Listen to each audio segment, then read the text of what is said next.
उपाध्यक्ष महोदय, आपने मौका दिया।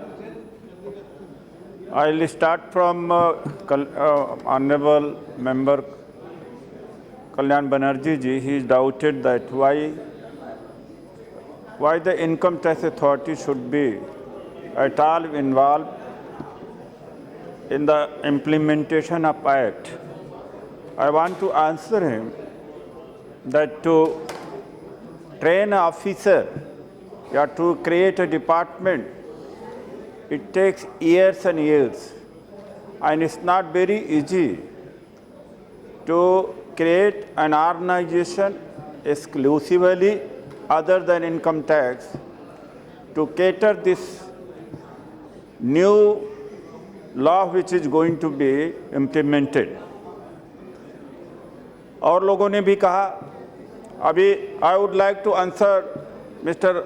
N.K. Premchandran, honorable member. He said that except only where the issue of law is involved, the case cannot lie in High Court. I think that is very correct.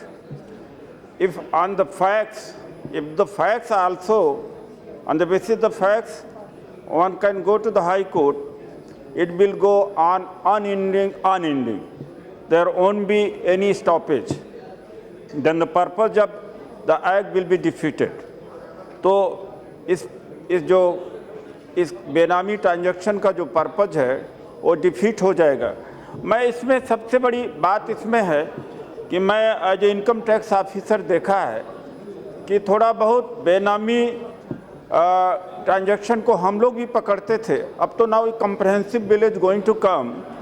उसमें होता क्या है कि सपोजिंग एनीबडी अगर बेनामी transaction करना चाहता है तो इतने कंड्यूट वो पैदा करता है कि एक बैंक से पैसा दूसरे बैंक में, दूसरे बैंक से तीसरे में, तीसरे में, चौथे में, पांचवें में, इस तरह से अगर इनकम टैक्स ऑफिसर या इनिशिएटिंग ऑफिसर या एडजुडिकेटिंग अथॉरिटी पकड़ना भी चाहे तो उसके पास मैकेनिज्म नहीं है। इनकम टैक्स डिपार्टमेंट में अंडर स्टाफिंग बहुत है। तो इसके वजह से हमें बड़ा इस बात के ऊपर एक अप्रीहेंशन है कि एक्ट वास्तव में सक्सीड कर सकता है। इसलिए मैं अपील करूंगा, माननीय वित्त मंत्री जी भी आ गए हैं, कि रिक्रूटमेंट बढ़ाना चाहिए। बिना स्टाफ के इसको इम्प्लीमेंट नहीं किया जा सकता है। मैंने वर्कलोड देखा है इनकम टैक्स डिपार्टमेंट में, दे आर ऑलरेडी बर्डन।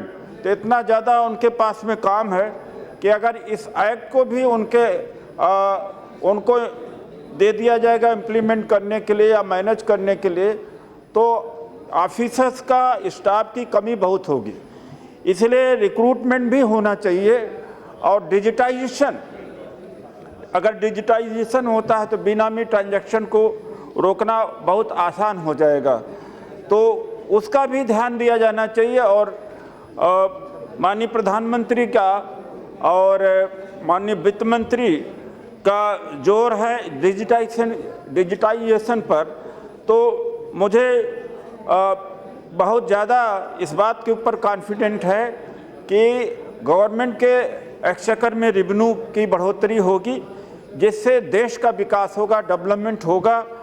क्योंकि ये जो डिजिटाइजेशन के वजह से जो डिफरेंट लेवल पर, डिफरेंट जगहों पर जो अकाउंट खोला जाता है या ट्रांजैक्शन होता है, तो उनके नाम को ट्रैक करना मुश्किल हो जाता है। तो अब ट्रैक करना आसान हो जाएगा। और इस बात के लिए मैं धन्यवाद देता हूं। और मैं ख़ास तौर से जो मेरे विद्वान दोस्त हैं एन.के. प्रेमचंद्रन जी को, उनको इस चीज़ का डर नहीं होना चाहिए कि ये जो सिविल पावर जो एडजुकेटिंग अथॉरिटी को दिया जा रहा है, ये ऐसा नहीं हुआ है। ऑलरेडी प्रैक्टिस में ऐसा है। और हम लोग already 3 crore 10 lakh cases high court में पड़े हुए हैं, सुप्रीम कोर्ट में पड़े हुए हैं। और ज़्यादा केसेस वहाँ पर भेज करके लिटिगेशन बढ़ाएंगे। और जो पर्पज होगा हमारा, जो बेनामी ट्रांजैक्शन पर्पज है, उसका वो डिफीट होगा। एक बात मैं और करना चाहता हूँ, माननीय वित्त मंत्री जी का ध्यान आकर्षित करना चाहता हूँ कि जब BDIS स्कीम आई थी तो मैं उस समय असिस्टेंट कमिश्नर इनकम टैक्स था, तो लोगों ने उस समय डिक्लेयर तो कर दिया अनडिस्क्लोज इनकम, बाद में वो केसेस खुलने लगे। जो इम्यूनिटी दी गई थी वो इम्यूनिटी इधर उधर से कहीं ना कहीं वायलेट हुई है। अभी जो तमाम चार्टर्ड अकाउंटेंट से भी बात हुई है और एक माहौल पैदा हो रहा है जब से बिल आया हुआ है, और मेरा ख्याल है कि जब 30 सितंबर या 30 अक्टूबर तक जो लास्ट डेट है, बेनामी ट्रांजैक्शन को जो रियल ओनर हैं उनके नाम आएगा, वो 45% के हिसाब से जो टैक्स पे करने वाले हैं, तो उसमें बहुत ज़्यादा रेवेन्यू की बढ़ोतरी होगी। लेकिन इम्यूनिटी जो अभी दी जा रही है वो इम्यूनिटी वायलेट नहीं होनी चाहिए, क्योंकि लोगों में अप्रीहेंशन है कि अगर हमने बेनामी ट्रांजैक्शन अपना डिस्क्लोज कर दिया तो नॉट एट दिस स्टेज, लेकिन किसी और स्टेज पर इनकम टैक्स ऑफिसर वो नोटिस नहीं इशू करने लगे, वो केस को खोल न दें, इस बात का ध्यान देने के लिए मैं आकर्षित वित्त मंत्री जी का ध्यान आकर्षित करता हूं और मुझे इस पर बोलने का मौका दिया, मैं धन्यवाद करता हूं। इसके बहुत सारे प्रोविजन हैं, प्रोविजन की बात नहीं, लेकिन मैं इसके व्यवहारिक पक्ष की बात कर रहा हूं।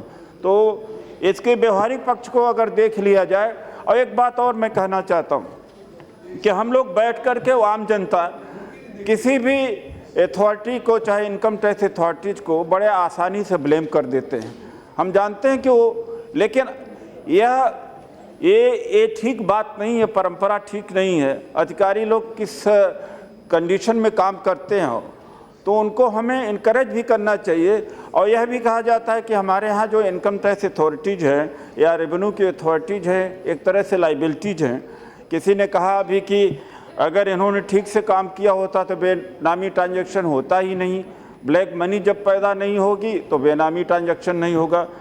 तो यह भी एक बात आई है उभर करके कि 8% रेवेन्यू ही केवल अधिकारियों के द्वारा या डिपार्टमेंट के द्वारा यहाँ जनरेट होता है। मैं यह भी बता देना चाहता हूँ कि यह समाज वह समाज है जो 4 पीढ़ियों के लिए कमाता है, अपने लिए, अपने बच्चों के लिए और नाती पोते के लिए और दूसरे जीवन के लिए। एक तरह से ये सेल्फिश समाज है, स्वार्थी समाज है। और इनकम टैक्स अथॉरिटी अगर न रहे तो डिटरेंट मेजर नहीं रहेगा।